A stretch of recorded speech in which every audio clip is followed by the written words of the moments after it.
दशक 7वा, समास 5वा, द्वैत कल्पना निरसन. जय जय रघुवीर समर्थ. सदा सर्वदा योग तुझा घडावा, तुझे कारणी देह माझा पडावा. उपेक्षू नको गुणवंता अनंता, रघुनायका मागणी हीची आता. हनुमंतांची कुळवल्ली राममंडपा वेला गेली, श्रीराम भक्तीने फळली. रामदास बोले या नामे, शुका सारिखे पूर्ण वैराग्य ज्याचे. वसिष्ठा परिज्ञान योगेश्वराचे, कवी वाल्मिका सारिखा मान्य ऐसा. नमस्कार माझा सद्गुरु रामदासा.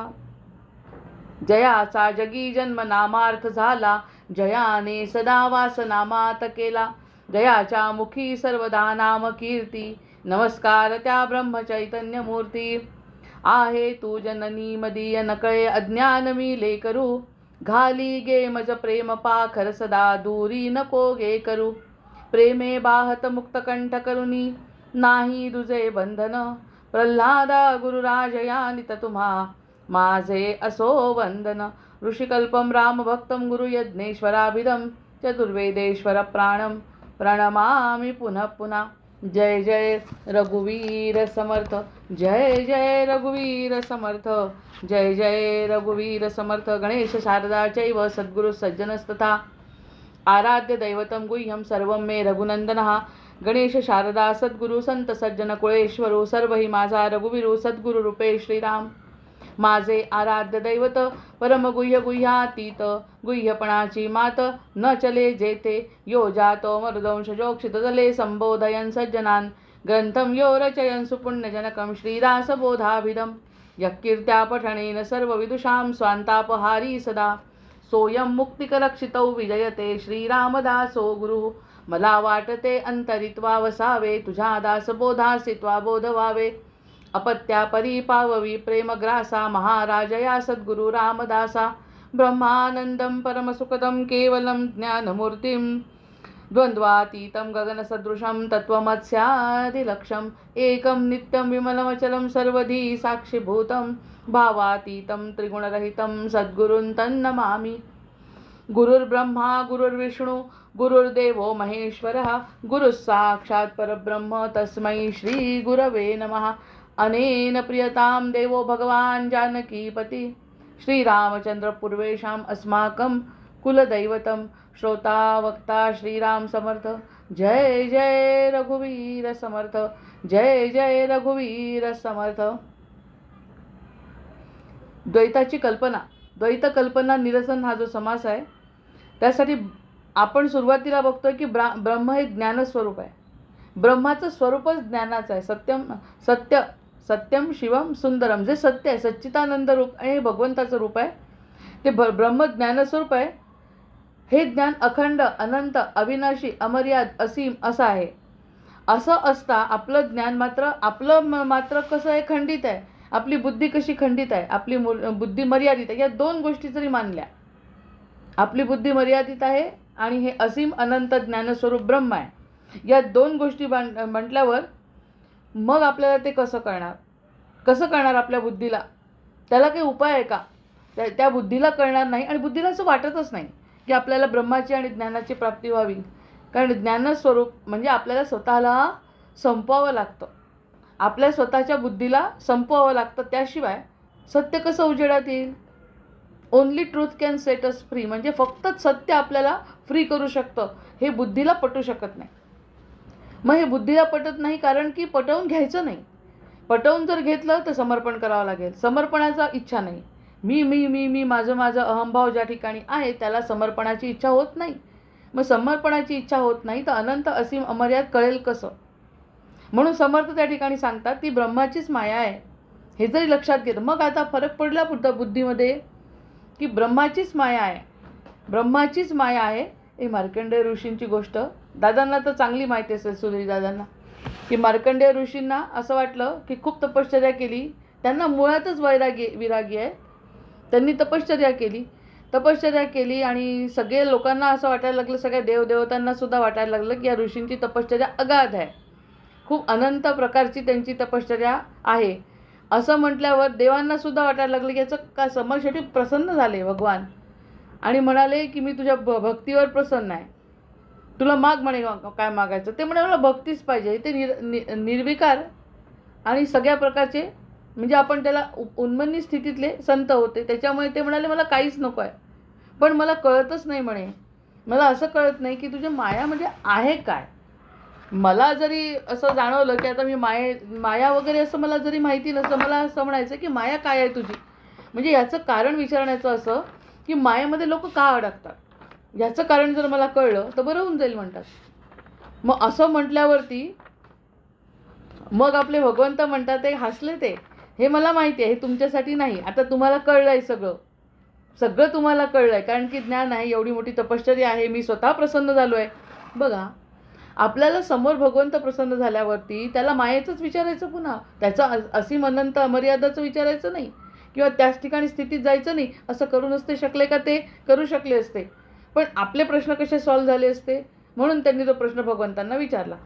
आणि भगवंत म्हणाले, हसले, अर्थातच नेहमीप्रमाणे हसले विष्णू आणि ते निघून गेले, गायब झाले. आणि गायब झाल्यावर आपल्या शबरीसारखी अवस्था झाली म्हणतात, त्यांची शबरीसारखी अवस्था झाली की भगवंत समोर प्रगट झाले आणि भगवंतांनी समोर सांगितलं त्यांना की हो तथास्तु म्हटले, हे विसरले मी सांगायचे, त्यांनी तथास्तु म्हटलं आहे भगवंतांनी. मग तथास्तु म्हटल्यानंतर विश्वास तर आहे पण केव्हा, विश्वास पण आहे पण केव्हा, असं जर म्हटलं तर मग प्रश्न पडतो पुन्हा शबरीसारखा, आता काय करायचं, केव्हा येईल, कधी येईल, काही सांगता येत नाही ना. म्हणजे पुन्हा तळमळणारा जीव, म्हणजे भगवंत भेटल्यावर जीव तळमळू लागला. काही माझ्या प्रश्नाचं उत्तर भले माझ्यासाठी नको आहे, पण त्या प्रश्नाचं उत्तर जोपर्यंत भगवंत देत नाही किंवा भगवंतांकडून मला मिळत नाही तोपर्यंत मला काही स्वस्थता नाही जीवाला. मग असं म्हटल्यानंतर मग त्यांनी भगवंतांनी एक दिवस माया केली. हे छान घरी बसले होते जप करत आणि ध्यान करत, जपाचं माहिती नाही, ध्यान करत बसले होते ऋषी. अचानक गडगड गडगड पाऊस आला आणि पाऊस आला, विजा चमकल्या. बरं, नुसतं साध्या नाही, ढगफुटीसारख्या आल्या आणि ढगफुटीसारख्या अशा विजा आल्या, इतक्या चमकल्या आकाशामध्ये, गडगडाट झाला. आणि नुसत्या विजा नाही आल्या तर त्या आकाशाच्या सगळं ते पाणी जे आलं ते थांबे ना, इतकं पाणी इतकं पाणी इतकं पाणी की जसा काय म्हणजे पुन्हा तो जलप्रलय झाला, जो सृष्टीचा अंत जसा होतो तसा प्रलय झाला. आणि हे आपले तळमळतात आहे, आता माझ्या प्रश्नाचं उत्तर कसे मिळणार, आणि यांनी तर प्रलय केला, आता मला सुद्धा जावं लागणार. म्हणजे मनामध्ये शंका जड भरतासारखी की आपल्या त्याच्या मनात हा प्रश्न की माझ्या प्रश्नाचं उत्तर मिळाल्याशिवाय मी कसा या सगळ्या जलप्रलयातून पार कसा होईल, हे सगळे प्रश्न आपल्याला लागू पडतात. मग जेव्हा ही गोष्ट, कारण भगवंत की नाही खूण करतात की सांगत नाही स्पष्ट, मी आता तुला ज्ञान देतो बस बरं माझ्याजवळ, असं नसतं. मग हे म्हणाले, इतके ज्ञानी पुरुषांना जर ही अवस्था आहे तर आपली काय होईल. मग ते म्हणाले, बापरे, एवढा मोठा प्रलय, आणि ते त्या पाण्यावर रेलू लागले. आता मरण नाहीच आहे, मरण्याचा प्रश्न नाही, खूप वर्ष तसेच राहिले आणि खूप वर्ष जे काय त्यांचा संबंध असेल भागवतात ते सांगितलं आहे. मग अचानकपणे एक असं पिंपळ पानावरती बालक दिसलं. आज आपण बालम मुकुंद मनसा स्मरावे. पिंपळ पानं, का भाग्य त्यांचं, भाग्य कशामुळे आहे, हे सगळं त्यांची तपश्चर्या फळाला आली आणि त्यांना ते छान तरंगताना बालक दिसलं. बालक दिसल्याबरोबर त्यांनी अतिशय सुंदर, ते दिव्य बालक आहे, त्या दिव्य बालक म्हटल्याबरोबर त्याच्याजवळ जाण्याचा प्रयत्न केला. मग ते विसरले की हा सगळा प्रलय वगैरे आलाय. ते पोहत पोहत त्या बालकापर्यंत गेले तर त्यांची ती दिव्यत्व आणि त्याचे डोळे असे, त्यांना हे कळलं नाही भगवंत आहे ते, इतकं त्या दिव्यत्वाकडे बघून, त्या तेजाकडे बघून ते असे मोहित झाले आणि त्याच्या आणखी जवळ जायला लागले. तर भगवंतांनी पुन्हा लीला केली, श्वास घेतला, श्वास घेतल्याबरोबर आतमध्ये गेले. जय जय रघुवीर समर्थ. आतमध्ये गेले तर सगळं ब्रह्मांड त्यांना दिसलं. आतमध्ये त्याच्या पोटामध्ये, बालकाच्या पोटामध्ये सगळं, मग ग्रहण, आता इकडे सूर्यचंद्र सगळे गायब झाले होते प्रलयामुळे. मी ते डिटेल सांगत नाही ती गोष्ट, कारण की डिटेल सांगितलं की आपली गोष्ट ही राहून जाईल, ओव्या राहतील. मग त्यांनी पहिला श्वास घेतला तर सूर्यचंद्र, तारे, नक्षत्र सगळं दिसायला लागलं आणि त्याच्यामध्ये मग सगळं जीवसृष्टी दिसायला लागली, पशु पक्षी कीटक सगळ्या योनी दिसायला लागल्या आणि ते स्वतःसुद्धा एका आश्रमामध्ये ध्यान करत असताना जसे ते होते तसे दिसले. मग भगवंतांना कळलं की यांना ते सगळं दिसलंय, त्यांना त्यांची जी इच्छा होती ती पूर्ण झाली आणि मग त्यांनी उश्वास टाकला. उश्वासाबरोबर बाहेर आले. बाहेर आल्याबरोबर ही सगळं गायब झालं. सगळं जे काही प्रलयामध्ये ते फिरत होते आणि ते असे गोल गोल फिरत होते आणि हे सगळं होतं, ते बालक बालक आलं, हे सगळं गायब सगळं बालक गायब झालं, सगळं गायब झालं. आणि हे आपले तिथेच बसलेले, म्हणजे आपल्या आश्रमामध्ये. म्हणजे झाली की नाही भगवंतांची कृपा. आणि मग त्यांनी सांगितलं, माया म्हणजे अशी असते, विसरला की नाही तू 2 मिनिट, तुला जो 2 क्षण मी दिसेपर्यंतचा जो तुझा व्यवहार होता, इतका ज्ञानी असून तुला मी आशीर्वाद देऊन, तुला मी आशीर्वाद दिला होता की तू बाबा, तुला लवकरच तुमच्या प्रश्नाचं उत्तर देतो, आशीर्वाद दिलेला. आणि हे सगळं फिरत असताना तुझ्या मनात एकदाही आलं नाही की हे सगळं काही भगवंताची माया आहे का? तू मस्त त्याच्यात वाहत गेला, वाहत वाहत वाहत आपोआप पिंपळपानाजवळ आला. पिंपळपानावर आलं तर मी दिसलो अंगठा चोखताना. आणि त्याची स्तुती केली आहे भरपूर मार्कंडेय ऋषींनी. ती स्तुती म्हटल्याने आपल्याला सुद्धा त्याचं फळ मिळतं. तर ती स्तुती कशा वेळी केली की माझी माया जावी, म्हणजे ह्या त्यांच्या लीलेनी आपली माया जाते, हे त्याचं फळ आहे. माया जावी. मग त्यांनी स्वतःचं रूप दाखवलं, सगळं आतमध्ये पोटाच्या आत पुन्हा उश्वास टाकला. ते बाहेर आले आणि बाहेर येऊन ते म्हणाले, बापरे भगवंता, आत्ता कळलं मला की माया कशी झाकडून टाकते सगळ्यांना. माझ्यासारख्या माणसाला जर तिने असं केलं तर मग त्याच्यासाठी त्यांनी तो बघितल्याबरोबर श्लोक म्हटला आहे त्यांनी, तेवढा फक्त म्हणते. आज सुरू जाते, करारविंदेन पदारविंदम मुखारविंदे विनिवेशयंतम वटस्य पत्रस्य पुटे शयानम बालम मुकुंदम मनसा स्मरामी. म्हणजे त्यांनी म्हटलं या प्रकारचा श्लोक, पुन्हा बाहेर येणे, पुन्हा जाणे, या सगळ्या गोष्टीतून त्यांच्या मायेचं निरसन झालं. आणि मायेचं निरसन झाल्यानंतर त्यांना माया कशी जखडते हे त्यांना समजलं. प्रत्यक्षामध्ये त्यांना दिव्य दर्शन झालं. मायेचं जखड प्रश्नच असा विचारला होता आपल्यासारखा, म्हणजे खालच्या पातळीचा, खालच्या अनंताचा प्रश्न नव्हता, तो वरच्या अनंताचा प्रश्न असल्यामुळे तो प्रश्नच इतका व्यवस्थित होता की त्या व्यवस्थित प्रश्नाचं उत्तर भगवंतांनी स्वतः बालरूपामध्ये त्यांच्यासमोर वडाच्या पानावर, म्हणजे पिंपळाच्या पानावर येऊन त्यांना ती लीला केली. आणि अशा प्रकारे त्यांनी माया कशी असते, कशी गोंधळात टाकते. बसलेले आहेत आश्रमामध्ये, आणि आश्रमामध्ये बसलेले असताना सुद्धा ते पूर्णपणे त्या ब्रह्मांडामध्ये विलीन झाले, त्या प्रलयामध्ये गेले.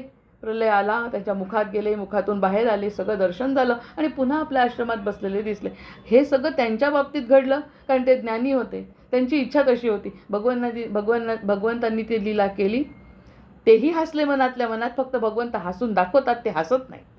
जे ऋषी, ज्यांना जे ज्ञान होतं ते हसत नाहीत, भगवंत हसतात, कारण भगवंत लीलाधारी आहेत आणि हे लीला करवून घेणारे भक्त आहेत. त्यांना समजलं आता माझ्या भक्तांना शांती मिळेल, आता माझ्या भक्तांना तुझी माया कळेल. आता एवढं हे गूढ तत्वज्ञान गोष्टी रूपाने सांगितल्यामुळे थोडंफार तरी डोक्यात प्रकाश पडतो. म्हणून त्यांनी म्हटलं की ही जी ब्रह्माचीच असते माया बाबा, माझीच आहे. माझ्या मनात आलं ना, या क्षणी तुला माया माझी दाखवू शकतो, पण मी दाखवतो म्हणजे की तू खेळतच असतो त्याच्यात, आणखी काय वेगळं दाखवायचं आहे तुला? मी दाखवणं कठीण आहे, माया दाखवणं काय कठीण? मायेत तर तू आहेच. असा टॉन्ट आहे हा. माया काय दाखवायची? त्यांना दाखवली कारण त्यांना माया नव्हती आणि त्यांना इतरांना शिकवायचं होतं की माया म्हणजे काय. आपल्याला काय प्रश्न आहे? आपण मायेतच आहोत. मायाधीश दाखवा म्हणावं लागेल. दिसलं काही तर कोणी सद्गुरू दिसले तर मायाधीशाला दाखवा, ब्रह्माला दाखवा. ब्रह्माची माया काय बघायची? आम्ही मायेतच आहे. जोपर्यंत मनातून हे विचार जात नाही तोपर्यंत माया आपल्या डोक्यातून गेली नाही. म्हणजे हा प्रश्न आपण विचारू शकत नाही. पण ज्यांनी कोणी प्रश्न विचारला, हा प्रश्नाचं उत्तर हेच आहे की द्वैत कल्पनेचं निरसन करणे म्हणजे मायेच्या संबंधी विचार न करणे. मायेच्या संबंधी विचार न करणे. आता ही जी म्हणजे हे ब्रह्माचं ध्यान राखून, अशा प्रकारचं ब्रह्माचं ध्यान राखून, जे सतत सतत सतत त्याच्याशी संपर्कात राहून, जे वायफाय त्याच्याशी कनेक्ट करून सतत सतत मग त्या तुर्यावस्थेमध्ये तो व्यक्ती जातो. मग ही जी तुर्यावस्था आहे, ज्या ठिकाणी तो धारण करतो, ते भान लोपून ती प्रगटते, तेव्हा जागेपण, स्वप्न आणि गाढ अशी या त्या 3 अवस्था धारण करते. तुर्यावस्थेमध्ये ती शक्ती शारदा म्हणून विलसते. बाकीच्या 3 अवस्थांमध्ये ती वासना म्हणून वावरते. आता या वासनेचा जो प्रश्न आहे, विलय, वासनेबद्दल जे आपण काल चर्चा केली, तर त्याच्या मागचा भाग आहे हा. जी वासना 3 प्रकारची आहे आणि आपल्या मनामध्ये जी अहम ब्रह्मास्मीची इच्छा उर्मी आहे, ही भगवंतांनी टाकलेली खरं स्वतःची दिव्य शक्ती आहे. ती आपण जर ओळखली, दिव्य शक्ती म्हणजे मार्कंडेय ऋषींनी जो प्रश्न विचारला तोच आपली आतली भावना विचारत असते. आणि ती मार्कंडेय ऋषींची जी इच्छा आहे तीच आपली आहे. मग ही आपली इच्छा म्हणजेच मार्कंडेय ऋषींची इच्छा जशी त्यांनी प्रगट केली, तशी जर या जीवानी अहम ब्रह्मास्मी किंवा अथातो ब्रह्म जिज्ञासा या नावानी जर जागृती आली, तर अशा प्रकारचं मायेचं निरसन होणार, याची अगदी पक्की खात्री सगळे संत देतात. आता आता आजची जी ओवी आहे ती केवळ ब्रह्म जे बोलिले, केवळ ब्रह्माबद्दल बोललं, केवळ ब्रह्म जे बोलिले ते अनुभवास आले. केवळ ब्रह्माबद्दल बोललो आणि ते अनुभवाला आलं. थोडं शक्य आहे का? ब्रह्माबद्दल बोललो आणि त्याचा अनुभव इतकं सोपं आहे का? त्यांची तपश्चर्या फळाला आली तेव्हा कुठे ब्रह्म अंगठ्या चोखत त्यांच्यासमोर आलं आणि प्रत्यक्ष त्यांच्यासमोर आलं. प्रत्येकाचं दर्शन वेगळं आहे. उद्धवाचं दर्शन वेगळं आहे आणि अर्जुनाचं दर्शन वेगळं आहे, यशोदेचं दर्शन वेगळं आहे, गोपींचं दर्शन वेगळं आहे, शबरीचं दर्शन वेगळं आहे आणि प्रत्येक जीवाचं वेगळं आहे. तो प्रत्येकासाठी आहे. ती रासलीलेमध्ये त्यांनी सांगितलं, तुम्ही जसं बघाल तसं मी तुमच्याकडे बघतो. मग ब्रह्म बोललं आणि अनुभवाला आलं आणि मायेचेही लागले अनुसंधान. आता बोलले आणि लागले आणि मायेचे अनुसंधान लागले, मायेचंही अनुसंधान लागलं. खरं आहे का? या ओवीचा अर्थ खरा आहे का की मायेचं अनुसंधान लागलं, मायेच्याच अनुसंधानात आहे आणि ब्रह्म बोलले आणि समजले? शक्य आहे का? एका म्यानात दोन तलवारी राहत नाही हे आपल्याला माहिती आहे. त्यांनी मायेवर पगडा मिळवला, मायेचा विचार केला नाही, कोणाबद्दल आसक्ती नाही आणि कोणतीही आसक्ती नसताना केलेली तपश्चर्या फळाला आली आणि तेव्हा कुठे ब्रह्म दिसलं. इथे ब्रह्म दिसायची आधी मुळात इच्छा पाहिजे. इच्छानंतर त्यांनी म्हटलं मायेचं अनुसंधान जर असेल, अनुसंधान मायेचं, जरी माझी असली माया तरी त्याचं अनुसंधानात जर तो जीव असेल तर मग ते शक्य होईल का? एका मैनामध्ये दोन तलवारी राहतील का? एक तर मी ठेव, याच्यासारखा स्वार्थी, भगवंतासारखा स्वार्थी कोणीच नाही. तो म्हणतो एक तर मला ठेव, नाही तर जगाकडे बघ. जगाकडे बघशील तर मी तुला दिसणार नाही आणि माझ्याकडे बघशील तर जग तुला दिसायला नको. हा एकच व्यवहार माझ्याशी जन्मानंतर केलेला आहे, जन्माआधी सोहम सोहमचा, की तू आणि मी फक्त खेळायला पाठवलं. खेळ, जसं वाटेल तसं चांगल्या पद्धतीने सत्वगुण जागृत ठेवून विवेकाने सगळा विचार करून तू या सगळ्या गोष्टी कर आणि सगळ्या गोष्टी करत असताना चिरंतन मला स्मरणात ठेव, असं मी तुला शिकवून पाठवलं आहे ना. मग हे जर शिकवलेलं विसरला आणि सतत तू वेळ मिळाला तर करू, वेळ मिळाला तर करू असं जर करशील तर मी काय रिकामा आहे का तुझ्याजवळ यायला? म्हणून त्यांनी म्हटलं केवळ ब्रह्म जे बोलिले, केवळ ब्रह्ममुखाने बोललं, ब्रह्म ब्रह्म अहम ब्रह्मास्मी, अहम ब्रह्मास्मी. आणि प्रत्येक वेळी असे चुकीचे व्यवहार आज आपण जे ऐकतोय त्याने तर जीव धडकला आहे. म्हणजे हा सगळा मायेचा बाजार आहे. त्याच्यावरती कुठेतरी परब्रह्म आहे ना, त्या परब्रह्माकडे जर लक्ष असेल तर मायेचा व्यवहार सगळा उघड होतो. केवळ ब्रह्म जे बोलिले ते अनुभवास आले आणि मायेचेही लागले अनुसंधान.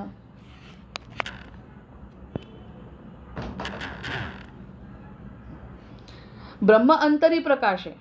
आता अंतरामध्ये ब्रह्माचा प्रकाश पडला. अंतरामध्ये आजच्या गोंदवलेकर महाराजांच्या प्रवचनात त्यांनी सांगितलं, अंतरी जर काही सापडलं, अंतरात जर काही सापडलं तर ते उघड करण्याची गरज नाही. म्हणजे अनुर्वाच्य समासामध्ये समर्थ तेच म्हणतात आहे की ते म्हणतात आहे की जर काही उघडलं तर ते बोलायची गरज नाही. पण ब्रह्म अंतरी प्रकाश आहे. अंतरी प्रकाशल्यावर कितीही ओरडून सांगितलं की सगळीकडे मला असं वाटतं, मला तसं कोणी ऐकणार नाही, कारण सगळे मायेमध्ये असतात आणि एकालाच कोणाला तरी झालं तर ते कोण ऐकणार आहे? त्यामुळे अंतरी ब्रह्मप्रकाश आहे आणि मायाही प्रत्यक्ष दिसे. अशी जर अवस्था झाली की अंतरी ब्रह्मप्रकाश आहे, ब्रह्म अंतरी प्रकाश आहे आणि मायाही प्रत्यक्ष दिसे आणि डोळ्यांनी माया पण दिसते आणि अंतरामध्ये ब्रह्म आहे. तर आता हे द्वैत निरसे कवणेपरी. आता त्यांनी म्हणे आता हे निरसे कवणेपरी हो श्रीराम. ते म्हणतात आहे आता आमच्या या सगळ्या गोष्टींनी ब्रह्म म्हणजे काय समजलं, लक्षात आलं. समजा याकडे वृत्ती वळली म्हणजे किती मोठी संधी दिली आहे समर्थांनी की ब्रह्माकडे वळणं. मी कोण आहे, माझ्या जीवनाचं सार्थक काय, मी त्याचा आहे, तो माझा आहे आणि तेच केवळ सत्य आहे. तो माझ्यासोबत होता, आहे आणि राहणार आहे. हे सगळं निसटून जाणार हे कळलं जीवाला. पण जीवाला कळलं पण प्रत्यक्ष माया दिसतेच आहे ना. मग अशा वेळी आता हे द्वैत निरसे, आता हे जे द्वैत, ह्याला द्वैत म्हटलंय, माया आणि ब्रह्माचं द्वैत. ब्रह्मही दिसतंय आणि मायाही दिसते. ह्या दोन्ही गोष्टी जर दिसत आहेत तर मग आता ह्याचं निरसन कसं करायचं? आतापर्यंत ब्रह्म दिसतच नव्हतं, जाणवतच नव्हतं. दोन रेषा होत्या, सारख्याच होत्या, एकच होती रेषा छोटीशी. आता मोठी रेषा जर सद्गुरूंनी मारली त्याच्या पुढे तर ही छोटी झाली, निश्चित झाली, छोटी निश्चित झाली. पण मोठी मारल्यामुळे मोठी पण समजली काहीतरी आहे आणि लहानही समोर आहे. मग आता याचं निरसन कसं करायचं हा प्रश्न आहे. हा आहे द्वैत कल्पना निरसन, कल्पनेचं निरसन आहे. पुन्हा इथेच तर खरं अर्ध कोडच सुटला आहे. द्वैताची कल्पना आहे. द्वैताची कल्पना आहे. म्हणून शुका सारिके पूर्ण वैराग्य ज्याचे वसिष्ठा परिज्ञान योगेश्वराचे कवी वाल्मिका सारिका मान्य ऐसा नमस्कार माझा सद्गुरू रामदास. द्वैताची कल्पना करतायत अजूनही. याशिवाय द्वैत ह्यांनी जे सांगितलं ते द्वैत आहे ब्रह्म आणि मायेचं. आता ब्रह्म कळलंय, माया दिसते. कळलं म्हणजे आता बोलून बोलून बोलून काहीतरी वेगळं आहे काहीतरी वेगळं आहे म्हणून ब्रह्म कळलं, पण माया सुटत नाही. असं त्याचा सरळ सरळ अर्थ आहे. म्हणजे खजूर पे लटका आसमान से गिरा खजूर पे लटका. अजून कुठे पडलोच नाही जमिनीवर, अशी काहीतरी अवस्था. म्हणजे इथून वर तर गेलो पण वर आसमंतात नाही गेलो अजून. चंद्र अगदी समोर आला आहे असतं. तर या सगळ्या गोष्टी जेव्हा विचार करतात तर प्रश्न समर्थांना पडला, या जीवाचं काय करावं आता. समजावून सांगितलं बेट्याला, इतकं सांगितलं समजावून, त्यांची काही तपश्चर्या नाही, त्यांचं काही नाही. आता मी त्याला ब्रह्मांडामध्ये माझ्या पोटामध्ये उदरामध्ये नेलं आणि त्यांना हे सगळं स्पष्ट केलं, ही त्याची तपश्चर्या होती. आपलं काय समजावून तर सांगावंच लागेल. मग ते म्हणा ब्रह्म अंतरी प्रकाशे आणि मायाही प्रत्यक्ष दिसे, आता हे द्वैत निरसे कवणे परियोग. कसं आता निरसन करावं हा खरंच प्रश्न पडले. एक मिनिट मला आज घसा.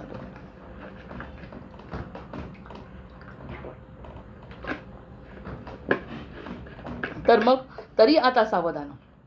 समर्थांना विचार वाटतो, आपल्या जीवाची त्यांना काळजी वाटते, आपल्या मनातले प्रश्न. हो समजलं. याच्यासाठी आपण मागे एकदा चिंतन केलं होतं की दुःखाची निवृत्ती शक्य आहे पण आनंद प्राप्ती कठीण आहे. जय जय रघुवीर समर्थ. दुःखाची निवृत्ती पटकन होते. मी जर माझ्या मुलीला, माझ्या ओळखीच्यांना, आणखी कोणाला सांगितलं म्हणजे बोलघेवडेपणाने की दुःख काही नसतं, येतच असतं, प्रारब्धाचे भोग असतात आणि प्रारब्धाचे भोग भोगून संपवावेच लागतात, म्हणजे पुढच्या जन्मी जन्म नाही, हे सगळं बोलून सांगितलं, त्यांना पटलं, इथपर्यंत पटलं. पण आनंद कुठं आहे? हे पटलं आणि मी सहन करते, उदास राहतात व्यक्ती. हो मला पटलं, मलाच करावं लागतं, हिनी सांगितलं ऐकत नाही, सांगून काही फायदा नाही, कोणीच कोणाचं ऐकत नाही, मला सहनच करावं लागतं म्हणून उदासी आहे. ही उदासी काढण्यासाठी आनंद प्राप्तीच्या शिवाय मार्ग नाही, हा प्रश्न आहे खरा, जो आत्तापर्यंत सतत संसारिकांच्या दृष्टीने, हा संन्यासांच्या साधू संतांच्या दृष्टीने हा प्रश्नच नाही. कारण त्यांना ते सगळं जग माया स्वरूप नाही, म्हणजे ते भगवंताची लीला कळते.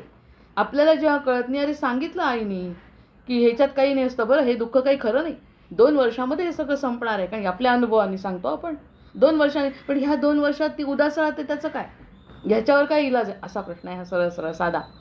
की दुःखाची निवृत्ती झाली बोलण्यानी की असं होतच असतं. तुला काय एकटेलाच आहे का, सगळ्या जगाला दुःख आहे, ह्याच्या मनाने बाकीच्यांची दुःख जास्त आहे, कितीतरी समजावू शकतो. कोणाच्याकडे काही कोणाचा मृत्यू झाल्यावर सुद्धा आपण त्यांना समजवतो, असं तर होतच असतं. जीवन मृत्यू काय आपल्या हातात आहे का, वगैरे वगैरे गोष्टी करून त्याला शांत करण्याचा प्रयत्न करतो, तो शांत होतो, कारण त्याला माहिती आहे की आता आपला जो पर्याय नाही, पण तो उदास असतो. ही उदासी नारदांच्या बाबतीत झाली का? त्यांना वाटत होतं आई गेली त्याचं दुःख आहे, मला पाप नाही लावायचं आहे की आई गेल्याचं मी सुटलो, आई गेली आणि मी माझ्या आता मार्गाला मोकळा, असं नाही म्हणू शकत आहे ते. पण त्यांना स्पष्ट माहिती आहे की इथे अडकण्यात काही अर्थ नाही. मग अशा प्रकारची जी वृत्ती आहे ती वृत्ती आनंद देणारी आहे. हे आनंद प्राप्तीपर्यंत आपण गेलो नाही, असं मला म्हणायचं आहे. याच्यातून जे आपण आतापर्यंत जे चिंतन करतोय त्या चिंतनाचा अर्थ आहे कवणेपरी कसं करावं आता. असं समर्थांना प्रश्न पडला, जो प्रश्न शिष्याने विचारला त्याचं उत्तर आता समर्थ देतील. नारदांसारखे ज्ञानी, मार्कंडेयांसारखे ज्ञानी सगळे नसतात ना. पुराणांमधून जे आपण आधार घेतो ते सगळे ज्ञानी लोक आहेत. बरं ते ज्ञानी आणि तसे जगलेले लोक, आता ज्ञान देणारे लोक तसे आहेत का? आपल्याला शोधावं लागेल. ते ग्रंथातूनच मिळणार आहे. ग्रंथ हे सच्चे गुरु आहेत आता प्रत्यक्षापेक्षा. मग ते म्हणतात याचा अर्थ परी आता सावधान, आता सावधान, सततच सावधान.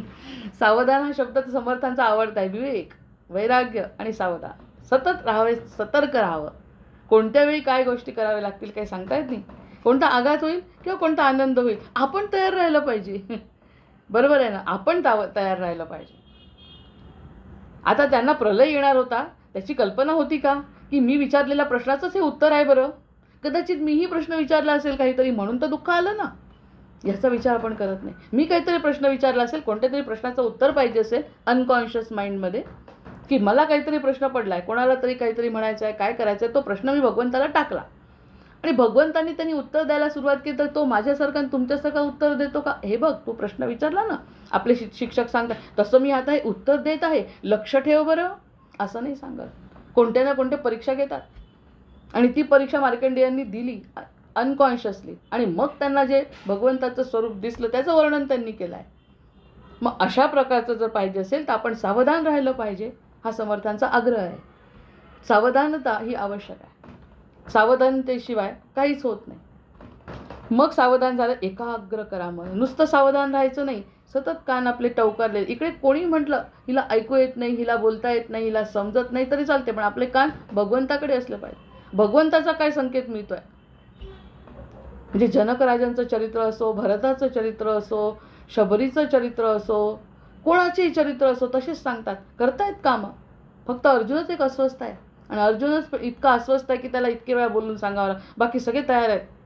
अर्जुनाचा बाकी स्वभाव असा आहे की सतत प्रश्न विचार, इतका म्हणजे आपल्याला भीती वाटेल की एवढा मोठा भगवंत बोलतोय ना, आपण इतके थिल्लर प्रश्न विचारतोय. ते सगळे प्रश्न त्यांनी विचारले अर्जुनाने. काय त्याच्यासमोर वाटत नाही, कारण आत्मसंवाद आहे. आत्मसंवादामध्ये भगवंताशी कोणताही संवाद होऊ शकतो. म्हणजे त्याचं उत्तर देण्यासाठी घेण्यासाठी आपली बुद्धी तर तयार पाहिजे. तरी आता सावधानं, एकाग्रता ही साधी नाही. एकाग्रता ही खुणेच्या गोष्टी आणि संकेताच्या गोष्टी जेव्हा भगवंत देतो ते घेण्यासाठी अतिशय साधी गोष्ट तर अजिबातच नसणार आहे.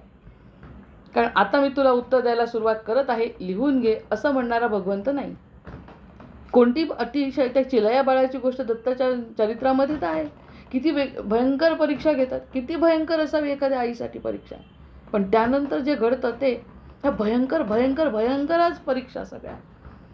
तेव्हा कुठे ही परीक्षेची पद्धत आहे असं जरी कळलं तरी माणसाला शांती मिळते, दुःख निवृत्ती तरी होते, आनंद प्राप्तीला वेळ आहे.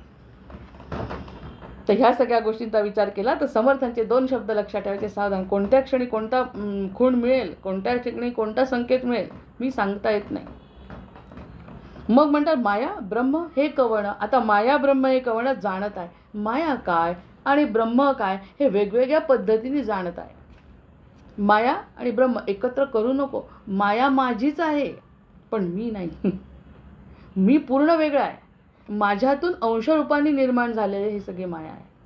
नको तू त्या रामाच्या सगुण रूपात अडकू, नको त्या गंगेच्या रूपामध्ये अडकू, नको त्या पूजेमध्ये अडकू, नको तू कशात, म्हणजे हेच नाही तर मग संसारात काय अडकू देणार आहे. अरे माझ्याच रूपांना माझ्या अडकू देत नाही, माझ्याच रूपांमध्ये अडकू नको म्हणता. आला धावत धावत धावत गेला आपला कशावरती, कैलासावरती गेला, धावत धावत शोध गेला, कुठे सापडला, मरून गेला. किती आपली धाव असणार आहे. अडकायचंच नाही म्हणतो, देहामध्ये नाही, आहे त्या ठिकाणी. असं जर असेल तर माया वेगळं आणि ब्रह्म वेगळं ठरव. आणि ठरवत असताना पुढचं वाक्य, जर माया आणि ब्रह्म वेगळं ठरवलं तर मायेकडे साक्षीभावाने बघायचं, सोडायचं नाही, तोडायचं नाही, फोडायचं नाही, काहीच नाही करायचं, फक्त साक्षीभावाने. तिचं काय चाललंय, आत्मसाक्षात्कार व्हावा, प्रकृतीचा खेळ, काय चाललंय तिचा खेळ. अच्छा अशी दुःख देते आहे का, अच्छा अच्छा. असं सुख देते आहे का, अच्छा अच्छा. असा आनंद देते का, अच्छा अच्छा. याच्या व्यतिरिक्त काहीच तिच्याकडे लक्ष देण्याचं कारण नाही. सुखही दिलं, प्रसिद्धी दिली, पैसा दिला, मुलबाळ दिलं, नातू दिले, पणतू दिले, घर दिले, राजवाडे दिले, अच्छा म्हणजे हे माझ्या नशिबात होतं म्हणजे, पण देणारा कोण आहे याच्याकडे सतत लक्ष ठेवणे. दुःख दिलं, अच्छा असेल तरी बघून घेणारा तू आहे. म्हणण्याचा उद्देश की ब्रह्म वेगळं आणि माया वेगळं. बस सतत काहीही समोर आलं तरी मायेचं स्वरूपच आहे. ते समोर जे येतं ते मायेच्या स्वरूपातून भगवंत परीक्षा घेतो आणि भगवंतापर्यंत नेतो. आणि त्याचीच माया. त्यांनी सांगितलं तसं हिच्या घरची एखादी व्यक्ती कमी कर की केली, मायेचं काम आहे ते. पण आपल्याला समजलं पाहिजे त्यांनी केली, हिच्याकडे ताकद काय आहे माझं कमी करण्याची, त्यांनी केली म्हणून केली.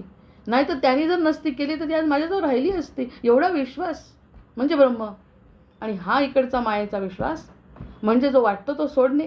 म्हणून त्यांनी सांगितलं 2 भाग, माया ब्रह्म हे कवण जाणत आहे, जो जाणतो तो. मग याच्यावरती आपलं चिंतन झालं. हे अतिशय छोटे उदाहरणं झाले, कारण आपण काही ज्ञानी सत्पुरुष नाही. त्यामुळे आपल्या आपल्या उदाहरणावरून आपली बुद्धी जशी चालते त्याप्रमाणे आपण चिंतन करतो.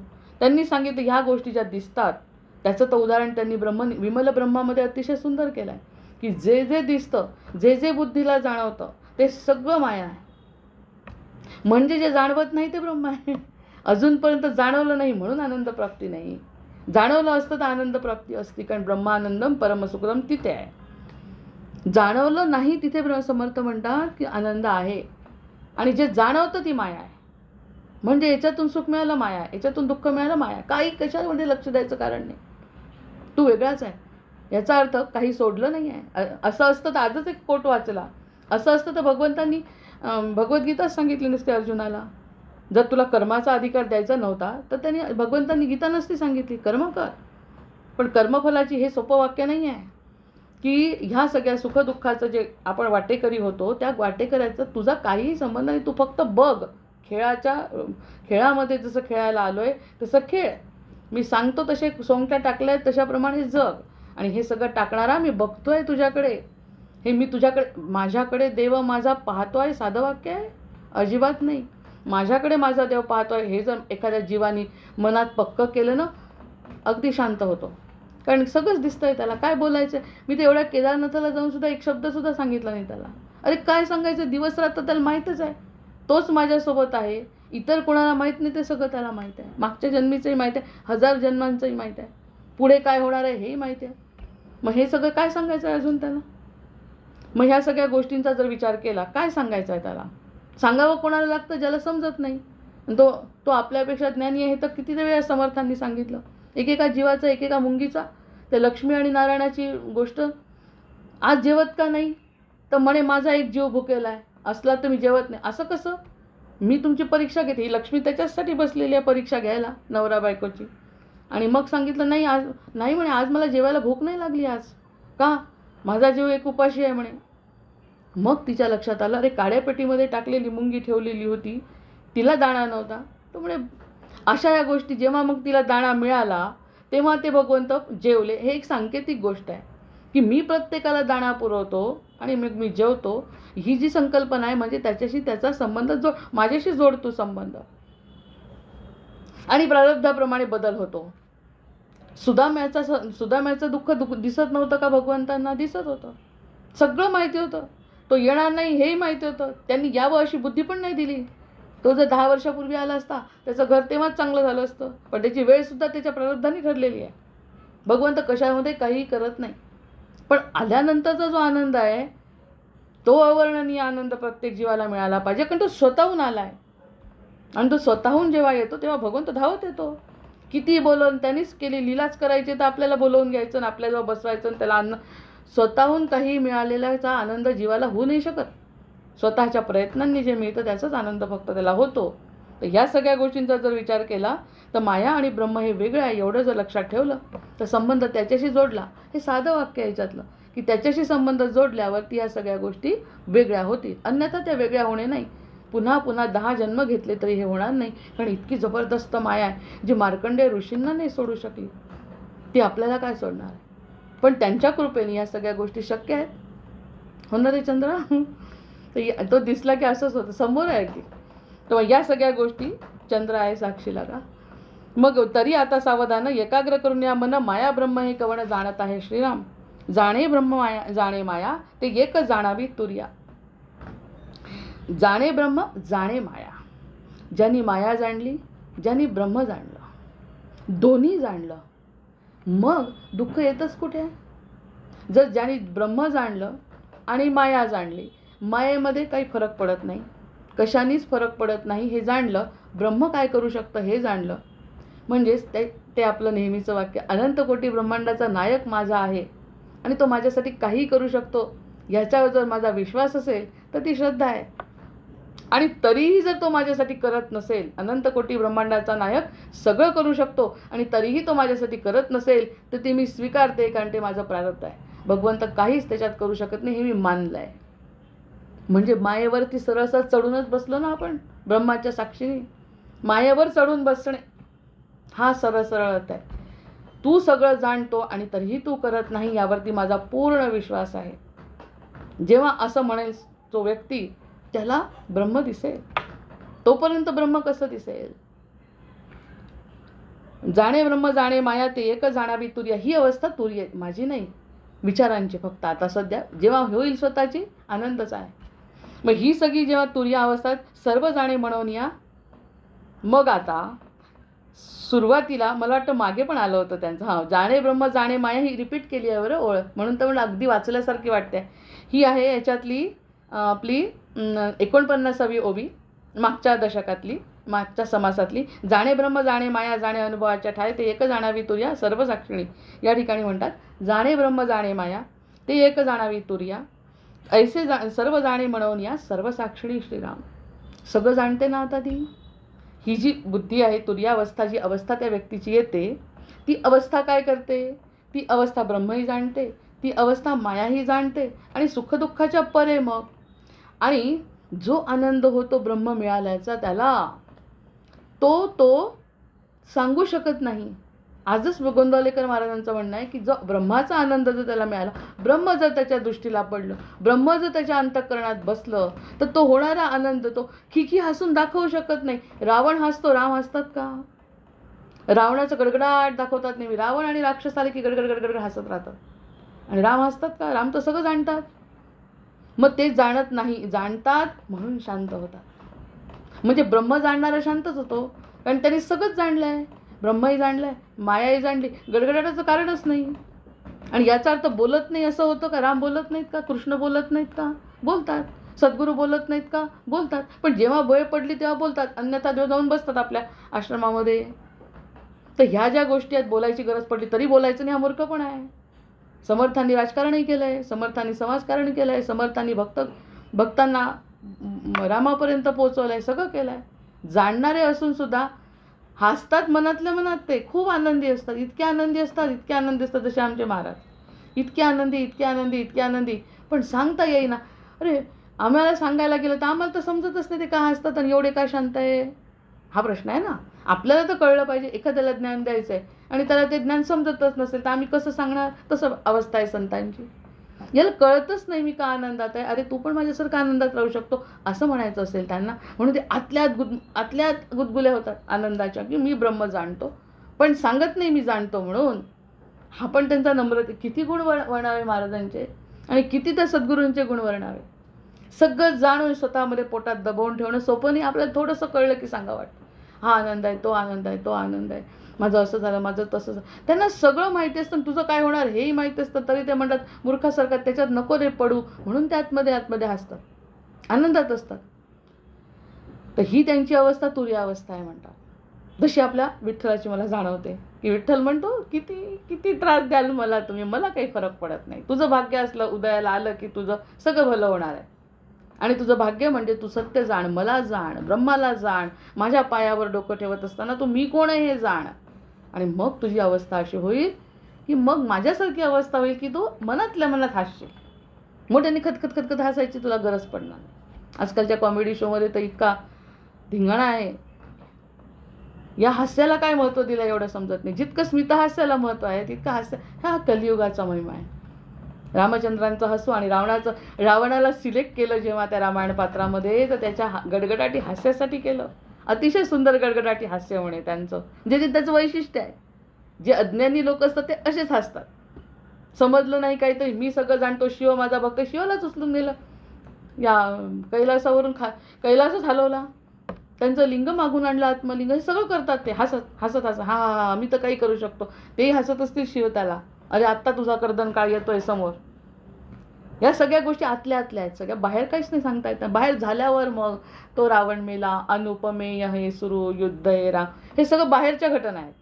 अंतर्मनामध्ये त्यांची शांतता. रामांची मारलं काय नाही मारलं काय त्याला, ते शांतच आहे. आणि मारणं काय, धर्मसंस्थापनार्थाय संभवामी युगे युगे, त्यासाठी मारतो. नाही तर मला का मारायचं आहे त्याला, अवतार घेऊ. या सगळ्या गोष्टी जर अशा थोड्याशा विचारांमधून वेगळ्या पद्धतीने समजल्या तर सत्यब्रह्माचं जाणे ब्रह्म जाणे माया ते एक जाणावी तुर्या ते जाणे म्हणून या सर्व साक्षिणी. अशी ही माया आपल्याच जवळ असलेली बुद्धी सर्व साक्षिणी होते, प्रगल्भ होते, विशाल होते, असीम होते, अमर्याद होते. त्याचंच उदाहरण विमल ब्रह्मामध्ये समर्थांनी छान सांगितलं आहे समजावून. त्याच्यावरच हा समाज आहे.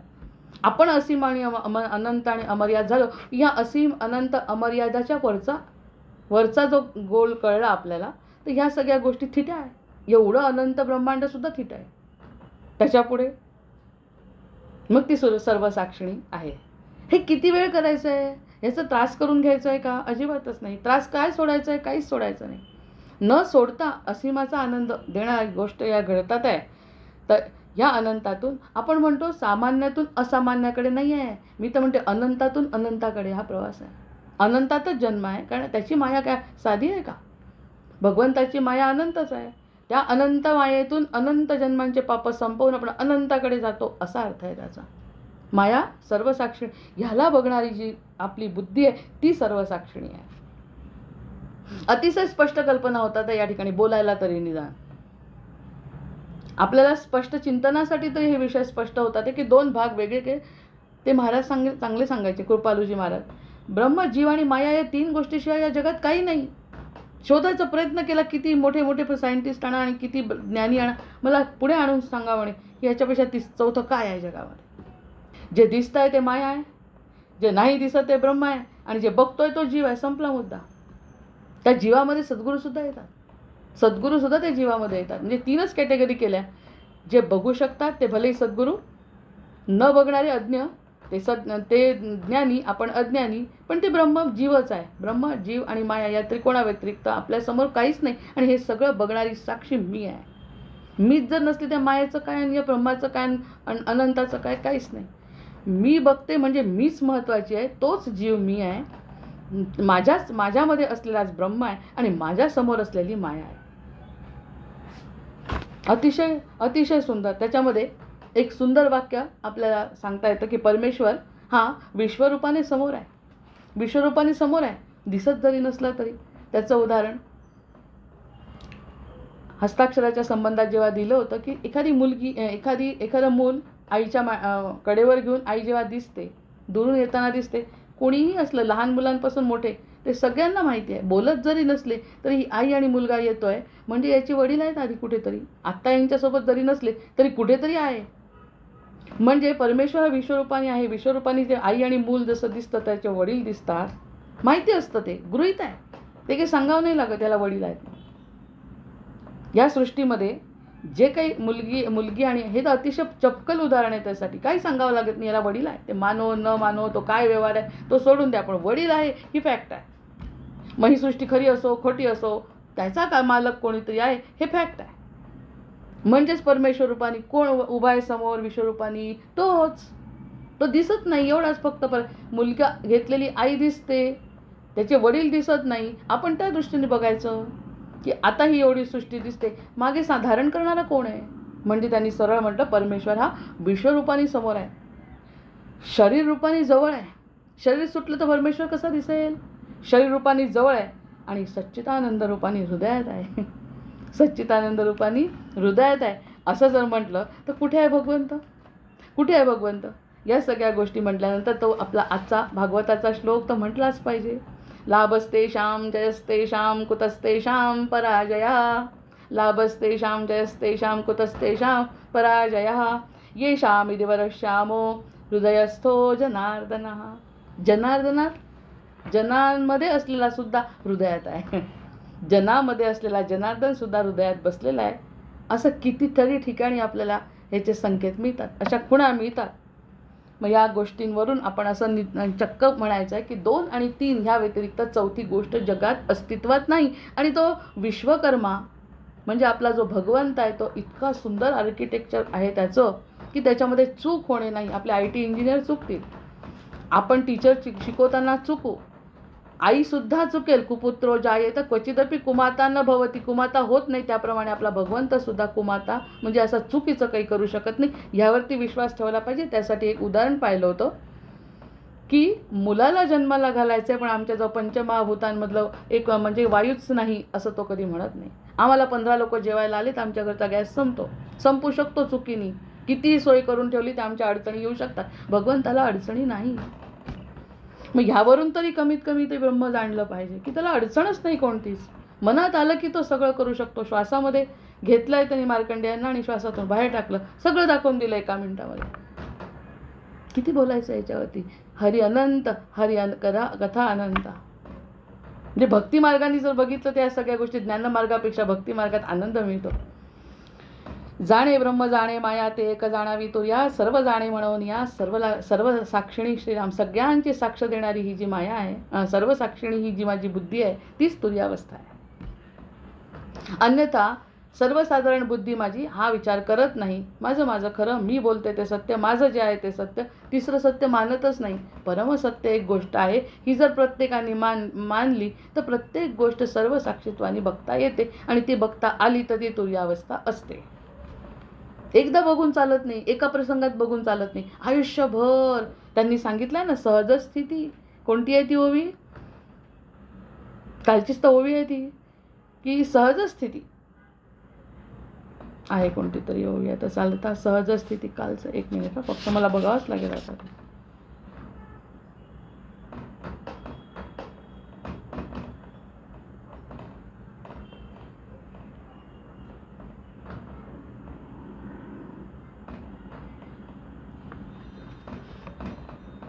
अरे सहज स्थितीचं एक छान ओवी आहे ना ती.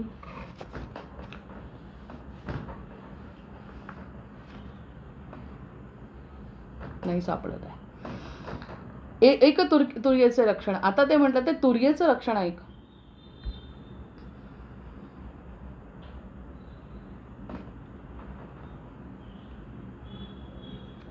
ऐक तुर्येचे लक्षण, जेथे सर्व जाणपण.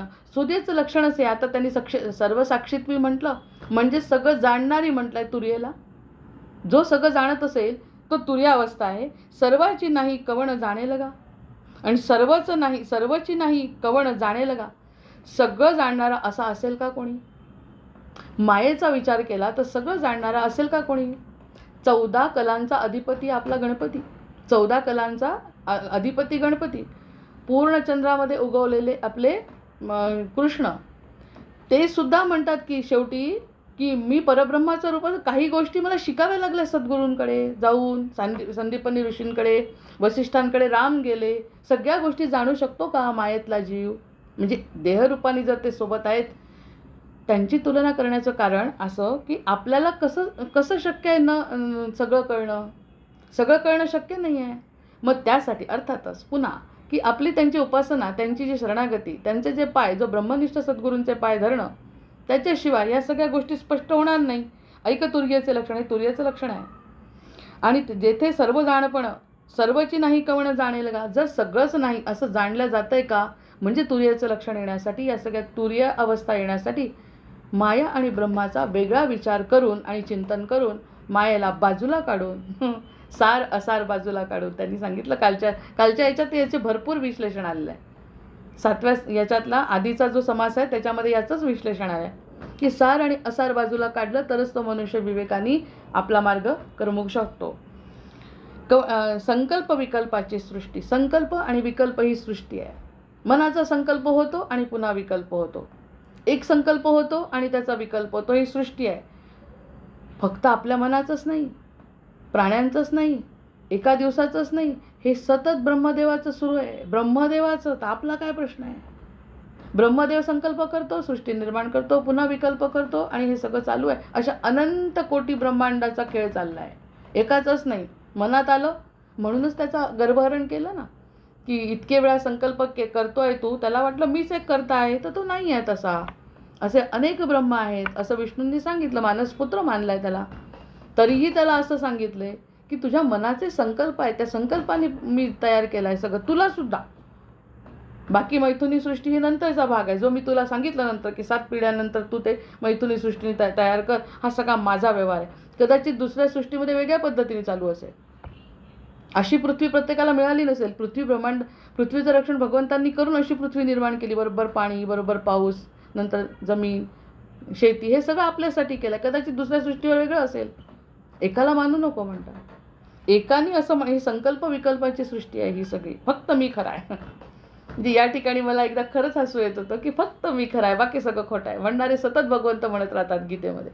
फक्त मी आणि माझा आणि मला शरण ये, याच्या व्यतिरिक्त तिसरा काही तू विचार करू नको, कारण सगळं संकल्प विकल्पाची सृष्टी आहे. हे चंद्र सूर्य हजारो वर्ष राहिले. जब तक सूरज चांद रहेगा आणि माझं नाव रहेगा असं जे प्रत्येकाला वाटतं, पण चंद्र सूर्य सुद्धा जाणार आहे. मग असं असताना ती संकल्प विकल्पाची सृष्टी आहे. मी ठरवलं तर संकल्प आहे, मी संपवलं तर विकल्प आहे. मी संपवू शकतो आणि मी सुरुवातही करू शकतो आणि करतोच, केलीच आहे. करतो म्हणजे काय, सत्य आहे ते. मग संकल्प विकल्पाची सृष्टी झाली मनाच्या पोटी. मनातून आलेली आहे ना, मनातून, हृदयातून नाही, बुद्धीतून आलेली आहे. ते मनची मिथ्या ते मनच मिथ्या आहे म्हणे. ते मनच मिथ्या शेवटी साक्षी जाणू साक्षी कवणू. कशाचं साक्षी आहे ते मन सांगा, असं ते म्हणतात. कशाचं साक्षी आहे? खूप दुःख खोपलं, खूप दुःख भोगलं, खूप दुःख भोगलं आणि त्याच्यानंतर अचानक सुख आलं. मन विसरलं दुःखात होतो. खूप सुख भोगलं, खूप सुख भोगलं, दुःख आलं, मन विसरलं सुख, दुःखातच दुःख लोळत पडलं. म्हणजे सगळं मनाच्याच पुढे जाऊन पुन्हा दुःख संपलं, ते विसरलं, पुन्हा नवीन याच्यात अडकलं. म्हणजे मनाच्याच गोष्टी आहेत त्या सगळ्या. हे खरं नाही म्हणतात ते. त्याच्यात जर अडकलं नाही ती जी अवस्था आहे ती तुरी अवस्था आहे. दुःखात असे कितीतरी लोक आपण बघतो की जे दुःखामध्ये सुद्धा स्थिर असतात ना, तर ते म्हणतात ती तशी संकल्प विकल्पाची मला वाटतं म्हणून पहिलं घर घेतलं त्यामध्ये सुख नाही असं वाटलं. हे काही इतक्या काही सोयी नाही आहे या ठिकाणी. आपण दुसऱ्या घरात जाऊ. दुसऱ्या घरात गेल्यानंतर जेव्हा तिथे काहीतरी अडचणी वाटतात तर अरे पहिलं घर बरं होतं, पुन्हा मन त्या लहान्या घरात अडकलं, पुन्हा मन मोठ्या घरात अडकलं. हा मनाचा खेळ आहे. साधू संतांचं काही एका कुठेतही राहायला सांगत नाही, पण जे मिळालंय त्याच्यात जर मानण्याचा प्रयत्न केला तर मन तुटलं. ही मनाची संकल्पना आहे. संकल्प विकल्पाची ही सृष्टी आहे. जे दिसतंय ना सगळं हे संकल्प आहे. आज आई होती उद्या नाही आहे, आज मी होते आहे उद्या नाही आहे. हे संकल्प ज्या ज्याप्रमाणे आपले घटना घडतात त्याप्रमाणे काही दुसरं आपणही विसरून जातो. या सगळ्या गोष्टी विसरण्यासारख्या आहेत का खरं तर? किती मन लावलं, आयुष्यभर जिची साथ मिळाली त्याच्यात मन लावलं, पण विसरावं लागतं आणि पुन्हा दुसऱ्या गोष्टीत मन गुंततं. मनच गुंततं ना. आणि जर समजा त्याच्याच मागे लागलो तर याच ठिकाणी आपल्याला आत्महत्या करायचा विचार आहे. म्हणजे सोडण्याशिवाय पर्याय आहे. हे सगळं मनाचे खेळ आहेत. दुःख होणार आहे, कुंतींनी उत्तरं दिली, दुःख होणार आहे, पण त्या दुःखामध्ये मन नाही गेलं पाहिजे. त्या दुःखामध्ये जर मन गेलं तर हे बदलणार आहे. पाणी कितीही पकडून ठेवलं नदीचं तरी ते पाणी पुढेच जाणार आहे. ते गेलेलं पाणी हातातलं ते इथलं पाणी पुढे सापडणार नाही आहे, गेलं ते निघून. मग तसा काळाच्या ओघामध्ये सगळं निघून जातं. हे मनाच्या संकल्पना आहे की या काळ आपल्याला काहीतरी मिळालं आहे, आपल्याला काहीतरी मिळवायचं आहे. प्रत्यक्षामध्ये ही जी जाणीव झाली त्या संकल्प विकल्पाची सृष्टी आहे. आता आणखी काय आपण मनाने त्यामध्ये विचार करायला पाहिजे. हा मनाचा जो विचार आहे तो विचार करत करत संकल्प विकल्पाची सृष्टी म्हणजे काय, आपण संकल्प करतो, आपण विकल्प करतो, अशी ही सृष्टीची निर्मिती आहे. विष्णूने सुद्धा त्याला सांगितलं, भगवंतांनी त्याला मनाने त्यांनी ब्रह्माला निर्माण केलं. मनाने ब्रह्माला निर्माण केल्यावर त्याला प्रश्न पडला आता काय करू, काय करू म्हणून त्यांनी तप केलं. तप केल्यानंतर त्यांनी सृष्टीची निर्मिती केली, पण अशी झाली त्याच्या मनातच विचार नव्हते ना काही, कारण समजतच नव्हतं. पहिली वेळ आहे आणि सुरुवात आहे, कोणत्याही गोष्टीची सुरुवात आहे. श्री गणेशा झाला त्याचा. सगळे नुसते बसून राहायचे सद्गुरू, हे सगळे ऋषी मुनी सगळे बसून राहायचे. मग ह्यांनी संकल्प केला आणि त्याच्या मनात त्याला वाटलं की याला मारायसाठी काहीतरी त्याच्या मनात विचार यावे लागतील, तेव्हा कुठे तो मरेल, नाही तर असंच बसून राहील हजारो वर्ष. काय अर्थ आहे त्याला? म्हणजे पुन्हा संकल्प आला की संकल्प असा आला की याला मारायला पाहिजे, त्याच्याशिवाय दुसरे निर्माण नाही होणार.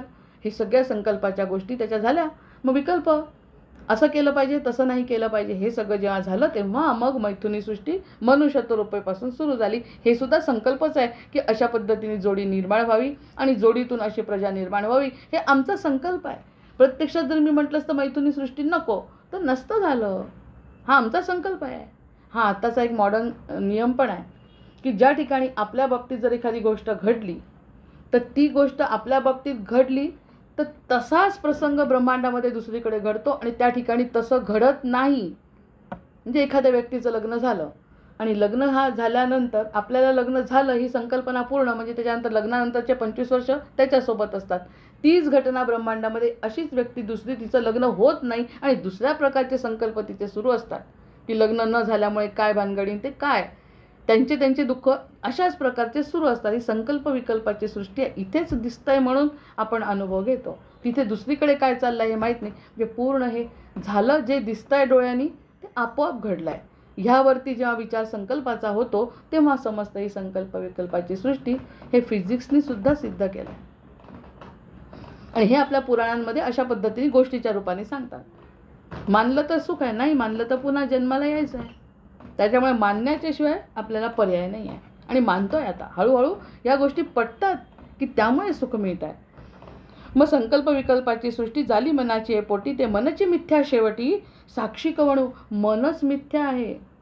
मनानेच मानलं म्हणून झालं. मनाने एखाद्या गोष्टीचा राग केला तर मन काही खरा संकल्प देत नाही. त्या दिवशी त्यांनी सांगितलं की एक उदाहरण दिलं होतं त्यांनी की बाहेर जायला निघाले आणि बाहेर जायला वडील निघाले आणि मुलांनी त्यांच्या अंगावर चहा सांडला. चहा सांडल्याबरोबर इतके रागवले की त्याच्यासारखं वाईट कोणतं चिंतन मुलाबाबतीत केलं नसेल. मग हे सगळं जर चूक त्याची काय आहे, त्याच्यापेक्षा आपण मनाने काय चिंतन करतोय त्यामुळे त्या मुलावर राग आणि त्याचे परिणाम कितीतरी दिवस त्यांनी भोगले. कारण की मुलगा सतत रागातच राहायचा, वडिलांबद्दल कधी चांगले विचार केले नाही. हे आपल्या संकल्पानेच झालं, हे आपल्या मनानेच झालं. हे ताबडतोब मिळणारे परिणाम आहेत. जसं पेराल तसं उगवेल, हे सगळ्या सृष्टीचा नियम आहे. पण पेरायचंच नाही ना मग. म्हणून त्या आकाशाच्या ब्राह्मणासारखं काहीही पेरणीच करायची नाही अध्यात्मासाठी. बरं, इकडे पेरणी करायचे दिवस आहे आता. अध्यात्माच्या दृष्टीने कोणत्याही विचारांची पेरणी जर केली नाही तर शेवटी मन जे नाही आहे असं समर्थ म्हणतात, त्या मनाचा त्रासच होणार नाही. जय जय रघुवीर समर्थ. 3 श्लोक वाचते आणि थांबते. साक्षात्व चैतन्यता सत्ता हे गुण ब्रह्माची या माता. आरोपले जाण वृथा माया गुणे श्रीराम. घटमठाचे निगुणे त्रिविधा आकाश बोलणे मायेचे नि खरेपणे गुण ब्रह्मी श्रीराम. जव खरेपण मायेसी तवचे साक्षत्व ब्रह्मासी. माया विद्येचे निरासी द्वैत कैचे श्रीराम. जय जय रघुवीर समर्थ. आज 10 झाले. जय जय रघुवीर समर्थ. झाले साधनाचे फळ, संसार झाला सफळ. निर्गुण ब्रह्म ते निश्चळ, अंतरी बिंबले श्रीराम. झाला निवाडा तत्वांचा, साध्य होता साधनांचा. एक ओवी सुटली आहे. माझी का? हा, एक ओवी एक कमी पडते. झाले साधनाचे फळ, संसार झाला सफळ. निर्गुण ब्रह्म ते निश्चळ, अंतरी बिंबले श्रीराम. विषय झाला मायेचा, झाला निवाडा तत्वांचा. साध्य होता साधनाचा, ठाव नाही श्रीराम. स्वप्नी जय जय देखिले, ते जागृती सुटाले. सहजती अनिर्वाच्य झाले, बोलता नये श्रीराम. ऐसे विवेके जाणावे, प्रत्येक गुणेसी बाणावे. जन्म मृत्यू जाणावे, शून्याकार श्रीराम. भक्ताचे मी स्वाभिमाने, कृपा केली दाशरथीने. समर्थ कृपेची वचने, तो हा दासबोध श्रीराम. 20 दशक दासबोध, श्रवणद्वारे घेता शोध. मनन करत्यास विशद, परमार्थ होतो श्रीराम. 20 दशक 200 समास, साधके पावे सावकाश. विवर्ता विशेष कळो लागे श्रीराम. ग्रंथाचे करावे स्तवन, स्तवनाचे काय प्रयोजन. येथे प्रत्ययास कारण, प्रत्ययो पहावा श्रीराम. देह तत्वाचा भूतांचा, करता आत्मा तेचीचा. आणि कवित्व प्रकार मनुष्याचा, कशावरुनी श्रीराम. सकळ करणे जगदीशाचे, आणि कवित्वची काय मनुष्याचे. ऐशा अप्रमाण बोलण्याचे, काय घ्यावे श्रीराम. सकळ देहाचा झाडा केला, तत्व समुदाय उडाला. तेथे कोणा पदार्थाला, आपुले म्हणावे श्रीराम. ऐसी विचाराची कामे, उभेच भ्रमे. जगदीश्वरे अनुक्रमे, सकळ केले श्रीराम. जय जय रघुवीर समर्थ. जय जय रघुवीर समर्थ. जय जय रघुवीर समर्थ. जय श्रीकृष्ण. वंदे देवं विष्णुमशेषस्थितिहेतुं. त्वामध्यात्मज्ञानभिरन्तर्हृदि भाव्यं. हेयाहेयद्वन्द्वविहीनं परमेकं. सत्तामात्रं सर्वरदुस्तं ऋषिरूपं. प्राणापानौ निश्चयबुद्ध्या धृतिरुद्ध्वा, हित्वा सर्वसंशयबन्धं विषयो मा. पश्यन्ति संयं गतमोहायतयस्तं. वन्दे रामं रञ्जितलोकं रमणीयम्. भावाभाव प्रत्ययहीनं भवमुक्त्यै, योगासक्तेर्र्चितपादाम्बुजयुग्मं. नित्यं शुद्धं बद्धमनन्तं प्रणवाख्यं. वन्दे रामं वीरमशेषासुरधावम्. त्वं मे नाथो नाथितकार्याखिलकारी, मानातीतो माधवरूपोऽखिलधारी. भक्त्यागम्यो भावितरूपो भवहारी योगाभ्यासैर्भावितचेतः सहचारी त्वामद्यन्तं लोकदतीनां परमीशं लोकानां नो लौकिकमानैरुदिगम्यं भक्तिश्रद्धा भावसमेतैर्भजनीयं वन्दे रामं सुन्दरमिन्दिवरनीलं को वा ज्ञातुं त्वामतिमानं गतमानं मानासक्तो माधवशक्तो मुनिमान्यं वृन्दारण्ये वन्दितवृन्दाकरवृन्दं वन्दे रामं भवमुखवन्द्यं नानाशास्त्रैर्वेदकदम्बैर्प्रतिपाद्यं नित्यानन्दं निर्विषयज्ञानमनादिं मत्सेवार्थं मानुषभावं प्रतिपन्नं वन्दे रामं मरकतवर्णं युक्तो यः पठति इमं तव माद्यं ब्रह्मं ब्रह्मज्ञानविधानं भुविमर्तं रामं श्यामं कामिदकामप्रदमीशं ध्यात्वा पातकजालैर्विगतस्य सीताकान्तस्मरण जय जय राम। महारुद्र हनुमान की जय। जय जय रघुवीर समर्थ। भर्जनं भववीर्यानामर्जनं सुखसम्पदां तर्जनं यमदूतानां राम रामेति गर्जनम् आवाहनं न जानामि तवार्चन पूजां चैव न जानामि क्षम्यतां परमेश्वर क्षम्यतां परमेश्वर क्षम्यतां परमेश्वर। जय जय रघुवीर समर्थ।